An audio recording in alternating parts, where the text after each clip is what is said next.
नमस्कार, मैं हूं चंद्रशेखर जोशी और आप देख रहे हैं अंतर्राष्ट्रीय खबरों का सबसे भरोसेमंद कार्यक्रम खबर दुनिया की। इस कार्यक्रम में हम आपको इस वक्त की बड़ी और महत्वपूर्ण अंतर्राष्ट्रीय खबरें बताते हैं और दो बड़ी खबरों पर अपने विशेषज्ञ मेहमान के साथ चर्चा करते हैं। आज के एपिसोड में हम चर्चा करेंगे कि क्या सच में ईरान युद्ध के बीच अमेरिका को हथियारों की कमी हो गई है या ट्रंप की हमले रोकने के पीछे कोई और रणनीति है। हॉर्मुज खोलने को लेकर अंतिम चरण पर पहुंच चुकी बातचीत में कैसे इस जल मार्ग को खोलने का प्लान बन रहा है। वहीं हॉर्मुज और लाल सागर में कॉमर्शियल जहाजों पर हमले रुकने का नाम क्यों नहीं ले रहे हैं। साथ ही एपिसोड में हम चर्चा करेंगे पाकिस्तान की और जानेंगे कि पाकिस्तान में राज्यों को और छोटे हिस्सों में बांटने के प्लान पर क्यों राजनीतिक हलचल मची हुई है। क्या इसके पीछे पाक सेना और फील्ड मार्शल आसिम मुनीर का कोई हिडन एजेंडा है। क्या शाहबाज शरीफ का तख्ता पलट होने वाला है और कैसे पाकिस्तान के टुकड़े टुकड़े होने के संकेत मिल रहे हैं। इसके अलावा आपको यह भी बताएंगे कि किसने और क्यों फूंक दिया क्रिकेटर शाकिब अल हसन का घर। होंगी और भी महत्वपूर्ण अंतर्राष्ट्रीय खबरें, लेकिन आइए सबसे पहले आपको दिखाते हैं इस वक्त की अंतर्राष्ट्रीय हेडलाइंस।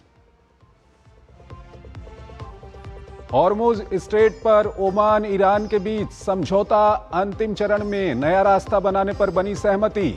टोल टैक्स पर मतभेद, टोल पर शिपिंग संगठनों ने जताया कड़ा विरोध। यूएन और आईएमओ को चिट्ठी लिखकर हस्तक्षेप की मांग। अमेरिकी राष्ट्रपति डोनाल्ड ट्रंप ने हथियारों की कमी के दावे को किया खारिज। कहा अमेरिका के पास हथियारों का बड़ा जखीरा मौजूद, तेजी से बन रहे हैं हथियार, सीक्रेट लीक करने वालों की खैर नहीं। रोम में वार्ता के बीच दक्षिणी लेबनान पर इजराइल का नया हमला, ड्रोन और गोलाबारी तेज, बढ़ा विस्थापन का खतरा। इजरायली सेना ने अपने 2 सैनिकों के मारे जाने की पुष्टि की। यूक्रेन का रूस के खिलाफ long range strike operation, 2 oil रिफाइनरियों को निशाना बनाने का दावा। रूस के हमले में कम से कम 10 की मौत। काला सागर में विदेशी झंडे वाले जहाज पर भी किया वार। कोरियाई प्रायद्वीप में फिर बढ़ा तनाव, उत्तर कोरिया ने दागी संदिग्ध मिसाइल। जापान दक्षिण कोरिया अलर्ट पर। एक दिन पहले जापान पर सेना मजबूत कर युद्ध की तैयारी का लगाया था आरोप।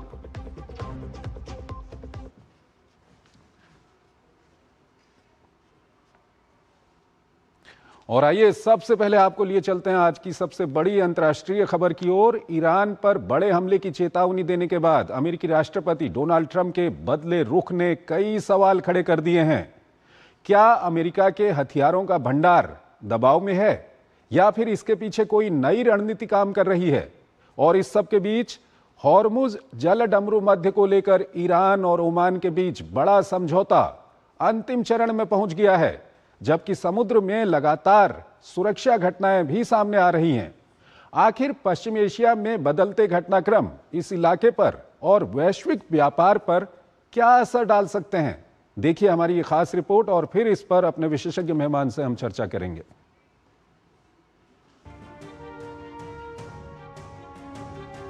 ईरान पर विश्व युद्ध जैसे हमले की धमकी देने के तुरंत बाद अमेरिकी राष्ट्रपति डोनाल्ड ट्रंप के पलट जाने के बाद इसके कारणों की तलाश शुरू हुई तो मीडिया ने अमेरिका के पास हथियारों की कमी को एक बड़ा कारण बताया।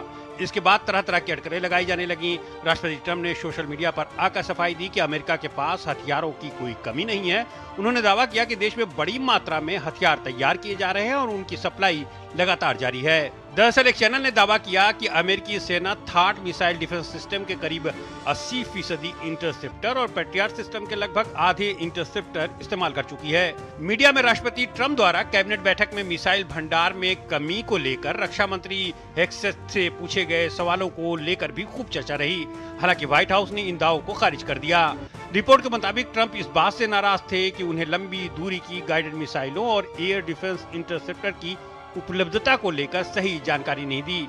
रिपोर्ट में यह भी कहा गया कि हथियारों के घटते भंडार ने ईरान पर बड़े हमले करने के फैसले को प्रभावित किया। इस बीच ट्रंप ने दावा किया है कि ईरान खुद अमेरिका से बातचीत चाहता है। उन्होंने कहा कि दोनों देशों के बीच वार्ता में अच्छी प्रगति हुई है और समझौता जल्द हो सकता है। जबकि उपराष्ट्रपति जेडी वेंस का कहना है कि ईरान के साथ बातचीत लंबी और मुश्किल होगी। उधर दुनिया के सबसे अहम समुद्री व्यापारिक मार्गों में शामिल हुर्मुज को लेकर ईरान और ओमान के बीच समझौता अंतिम चरण में पहुंच गया है। ईरान के उप विदेश मंत्री काजिम गरीबाबादी ने बताया कि नए समुद्री मार्ग से जुड़े तकनीकी मुद्दों और जहाजों के प्रवेश और निकास मार्गों के नक्शे पर लगभग सहमति बन चुकी है। उन्होंने कहा कि यह नया रास्ता फिलहाल अस्थायी व्यवस्था के तौर पर बनाया जाएगा। इसके लागू होने के बाद हुर्मुज में इस्तेमाल हो रहे मौजूदा उत्तरी और दक्षिणी अस्थायी रास्तों को बंद कर दिया जाएगा। हुर्मुज में टोल लगाने के प्रस्ताव का शिपिंग कंपनियों ने विरोध किया है। दुनिया के 8 बड़ी शिपिंग एसोसिएशंस ने संयुक्त राष्ट्र से इस तरह के अनिवार्य शुल्क का विरोध करने की अपील की है। इस बीच इसी समुद्री जलमार्ग से गुजर रहे जहाज के करीब पानी में 2 धमाकों की भी खबर आई है। समुद्री एजेंसी यूकेएमटो के मुताबिक ये घटना ओमान के तट से करीब 9 नॉटिकल मील दक्षिण पूर्व में हुई है। वहीं यूकेएमटो ने यमन के मुकल्ला बंदरगाह के पास एक अन्य समुद्री घटना की भी जानकारी दी है। संगठन के अनुसार लाल सागर में एक जहाज से टकराने के बाद विस्फोट हुआ और इसमें आग लग गई। इस घटना में चालक दल सभी सुरक्षित बताए गए हैं और उन्हें बचा लिया गया है। हालांकि बाद में जहाज के डूबने की जानकारी सामने आई। और इस खबर पर बात करने के लिए हमारे साथ आलोक बंसल हमारे साथ जुड़ रहे हैं, विदेशी मामलों के जानकार हैं, उनसे हम बातचीत करेंगे। आलोक जी, बहुत बहुत स्वागत है आपका हमारे इस कार्यक्रम में। आलोक जी, सबसे पहले तो ये हॉर्मुज को लेकर के जो खबर आ रही है कि ईरान और ओमान के बीच करीब करीब सहमति बन गई है, क्या कुछ आप कहेंगे? क्योंकि इसमें टॉल को लेकर के और कई मामलों को लेकर के अभी अनिश्चितता बनी हुई है। देखिए, क्या है कि स्ट्रेट ऑफ हॉर्मुज जो है ईरान और ओमान के बीच में है, उनके टेरिटोरियल वाटर्स के थ्रू जाता है। और अभी तक क्या है, क्योंकि माइनिंग हुई है इस युद्ध के दौरान, तो जो पारंपरिक रास्ते थे उनसे जहाज नहीं जा पा रहे। तो एक अस्थायी रूप से इन्होंने उत्तरी मार्ग जिसको कि क्लियर किया गया था, जो ओमान की क्षेत्र से जाता था, और एक दक्षिणी मार्ग जिसे ईरान ने बनाया था, और जहां पे ईरान एक सुविधा शुल्क के रूप में लोगों से चार्जेस ले रहा था। और उसके जवाब में पश्चिमी देशों ने ओमान की सीमा के अंदर किया था, जिसपे ईरान के जहाज हमला कर रहे थे। और अब एक समझौता हो गया है कि हाँ, एक आने का रास्ता, जाने का रास्ता जो है, दोनों मिलकर एक एक्सेप्टेबल रास्ता बना रहे हैं। लेकिन समस्या इस टोल के ऊपर है, क्योंकि जो इस तरीके के जलमार्ग हैं, ये जो अंतरराष्ट्रीय नियम है, अनक्लॉज की जो संधियां हैं, उनके अनुसार यहां पर कोई इस तरीके का शुल्क नहीं लगाया जा सकता। क्योंकि अगर ये शुरुआत हुई तो ये सिर्फ एक शुरुआत है। फिर तो दुनिया के कई ऐसी जगह हैं जहां पे कि आप किसी राष्ट्र की सीमा के अंदर से अंतरराष्ट्रीय व्यापार गुजरता है, चाहे मलक्का स्ट्रेट हो या आप कई जगह हैं, चाहे आप बाबर मंडप को कह लें, स्वेस कह लें। तो ये एक शुरुआत हो जाएगी जो एक बहुत ही मेरे ख्याल से गलत शुरुआत होगी, और इसका वैश्विक व्यापार पर बहुत ही बुरा असर पड़ सकता है। और इसीलिए जैसा कि आपने देखा कि जहाज कंपनियां जो हैं, उनकी जो एसोसिएशंस हैं, वो इसके खिलाफ आवाज उठा रही हैं। आलोक जी, अगर इस तरह का ये ओमान और ईरान मिलकर किसी टॉल की वहां पर बात करते हैं, तो क्या अमेरिका को स्वीकार्य होगा ये, जिस तरह के बयान प्रेसिडेंट ट्रंप की ओर से आते रहे हैं इसको लेकर के? देखिए, अमेरिका को स्वीकार्य होगा कि नहीं होगा ये कहना बड़ा मुश्किल है, क्योंकि अमेरिका के कोई नीति नजर नहीं आती। आज को राष्ट्रपति ट्रंप कुछ बोलते हैं, कल कुछ और बोलेंगे, परसों कुछ और बोलेंगे। तो क्या स्वीकार्य होगा? दूसरी चीज ये भी समझनी चाहिए कि अमेरिका की निर्भरता जो है यहां से निकलने वाली ऊर्जा स्रोतों के ऊपर बहुत कम है। आज की तारीख में नगण्य है, क्योंकि अमेरिका एक खुद नेट एक्सपोर्टर है। लेकिन भारत जैसे राष्ट्र जो एक बड़ी काफी हद तक हम लोग जो है यहाँ से निकलने वाले ऊर्जा के स्रोतों के ऊपर निर्भर है। तो हमारे लिए समस्या की बात है। संयुक्त अरब अमीरात जो है हमारा एक बहुत बड़ा व्यापारिक मित्र है, तो हमें इस चीज का विरोध तो करना ही चाहिए, क्योंकि ये अंतरराष्ट्रीय नियमों का उल्लंघन है और हमारे आर्थिक हितों के खिलाफ भी। आलोक जी, यहाँ पर यह भी जानना चाहेंगे कि इस तरह की खबरें आ रही थी और कहा जा रहा था कि अमेरिका के हथियार लगभग खत्म होने वाले हैं, इसलिए प्रेसिडेंट ट्रंप ने वहां पर हमले रोक दिए। और अब इसको लेकर के अमेरिका की ओर से भी, प्रेसिडेंट ट्रंप की ओर से भी काफी स्वागत है आपका। ब्रेक के बाद अगली बड़ी खबर की ओर आपको लिए चलते हैं। पाकिस्तान में नए राज्य बनाने के प्रस्ताव ने सियासी भूचाल ला दिया है। गृह मंत्री मोहसिन नकवी के बयान के बाद सरकार, विपक्ष और राष्ट्रवादी दल आमने सामने आ गए हैं। इसको लेकर पाकिस्तान सेना भी सक्रिय हो गई है। बलूचिस्तान से लेकर खैबर पख्तूनख्वा तक पहले से ही सुरक्षा और अलगाववाद की चुनौतियों से जूझ रहे पाकिस्तान में अब प्रशासनिक पुनर्गठन पर नई जंग छिड़ गई है। आखिर नए प्रांतों का ये प्रस्ताव सुधार की कोशिश है या फिर पाकिस्तान की बढ़ती राजनीतिक अस्थिरता का नया संकेत? हमारी ये खास रिपोर्ट देखिए। इसके बाद इस पर हमारे विशेषज्ञ मेहमान हमारे साथ जुड़े हुए हैं, उनसे बातचीत करेंगे।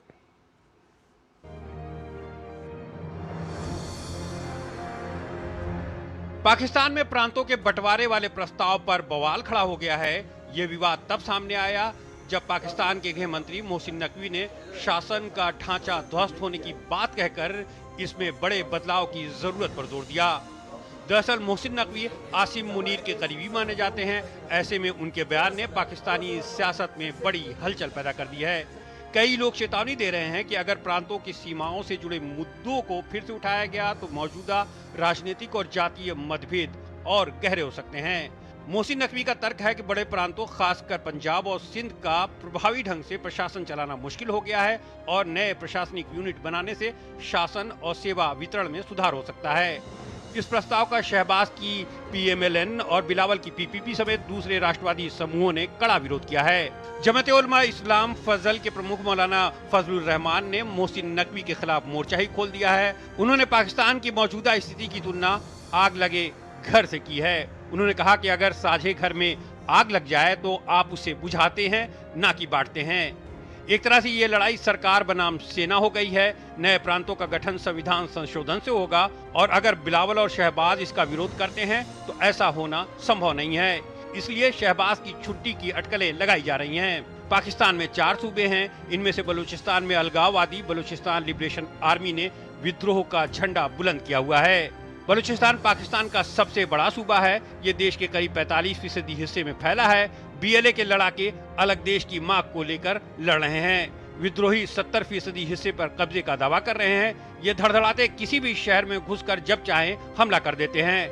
यहाँ सरकार के लिए थाना चलाना मुश्किल हो गया है। हाईवे सुरक्षित नहीं है, बाजार खुल नहीं पा रहे हैं। चीन ने सीपैक के नाम पर यहाँ लगभग 3 लाख करोड़ रुपए का निवेश किया है। ग्वादर पोर्ट पर चीन की फिशिंग बोट्स का कब्जा है। स्थानीय बलोच मछुआरों को चीनी बोट्स खदेड़ देती है। इनकी बोट्स बड़ी और ज्यादा पावरफुल होती है। वहीं खैबर पख्तूनख्वा में टीटीपी का दबदबा है। आए दिन तालिबान के हमलों से यहाँ पाक फौज के पांव उखड़ रहे हैं। यहाँ पाकिस्तान का नहीं, तालिबान का शरिया कानून चलता है। दरअसल इस इलाके में विभाजन के समय से ही कबीलाई व्यवस्था लागू रही है। कई इलाकों में लोया जिरगा के जरिए ही कानून चलता है। अफगान तालिबान इसका संरक्षक हैं। पाकिस्तानी सेना कई बार यहाँ कार्रवाई कर चुकी है, लेकिन टीटीपी को खदेड़ पाने में पूरी तरह विफल रही है। जबकि सिंध प्रांत में अलग सिंधु देश बनाने की मांग अक्सर उठती रहती है। माना जा रहा है कि सिंधु देश के निर्माण की मांग पाकिस्तान की सेना की दमनकारी नीतियों का परिणाम है, जिस पर पाकिस्तानी पंजाबियों का कंट्रोल है। लगता यही है कि पाकिस्तानी सेना अपनी विफलताओं को छुपाने के लिए प्रांतों के बंटवारे को हथियार बनाने की कोशिश कर रही है।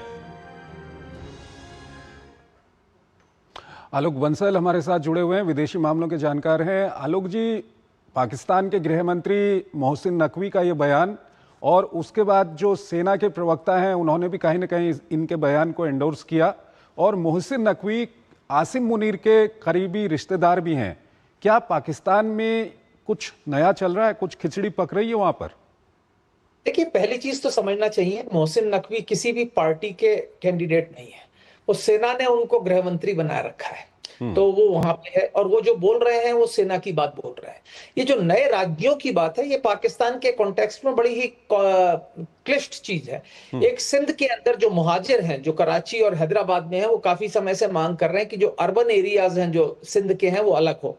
तो इस जो मांग का समर्थन अगर किसी राजनीतिक दल ने किया है तो एमक्यूएम ने किया है। वो चाहते हैं कि इस तरीके का बने, लेकिन ये सिंध को विभाजित कर देगा। और ये सिंध राष्ट्रवादी गुट ही नहीं बल्कि पाकिस्तान पीपल्स पार्टी, जो कि सिंध को अपना हिस्सा हमेशा से मानती आई है, उसके लिए भी एक बहुत समस्या वाली बात है कि अगर सिंध को विभाजित करने की बात की जा रही है। उसी तरीके से पंजाब के अंदर सराइकी राज्य की बात होती रही है और पंजाब जो है शरीफ्स का अपना जो है फिefdom रहा है, वो चाहते नहीं है कि इसमें कोई विभाजन हो। काफी समय से सराइकी, दक्षिणी पंजाब और इसकी बात, जनूबी पंजाब की बात करते आ रहे हैं, वो भी नहीं हो रहा।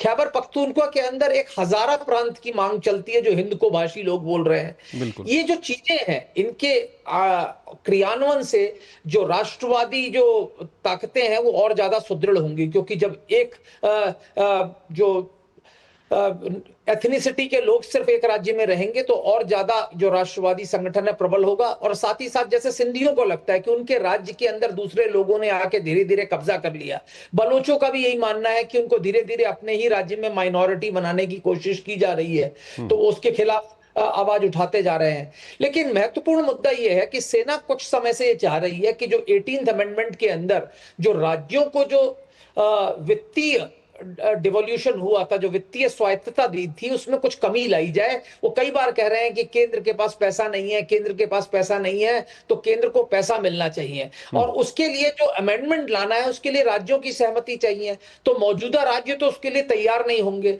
और इसके लिए सेना चाह रही है कि राज्यों का स्ट्रक्चर ही बदल दिया जाए। जबकि कई आर्टिकल्स इस तरीके से लिखे गए हैं कि केंद्र के पास ऐसा नहीं है कि पैसा नहीं है, लेकिन केंद्र कई ऐसे डिपार्टमेंट्स में पैसा खर्च कर रहा है जिसमें उसे करना नहीं चाहिए, क्योंकि वो जो पावर्स हैं वो स्टेट्स को डिवॉल्व हो चुकी है, और उनका कोई मतलब नहीं है उनका उतने सारे लोगों को रखने का उसमें। आलोक जी, यहाँ पर एक अंतिम सवाल जानना चाह रहे हैं, क्योंकि पाकिस्तान में इतिहास बनने में वक्त नहीं लगता, और जिस तरह का ये माहौल बन रहा है जो मेन स्ट्रीम पहुंचा, जिसमें चालक दल के एक सदस्य की मौत हो गई और जहाज में आग लग गई। इस बीच यूक्रेन के राष्ट्रपति जेलेंस्की ने दावा किया कि यूक्रेन ने रूस की 2 तेल रिफाइनरियों को निशाना बनाया है।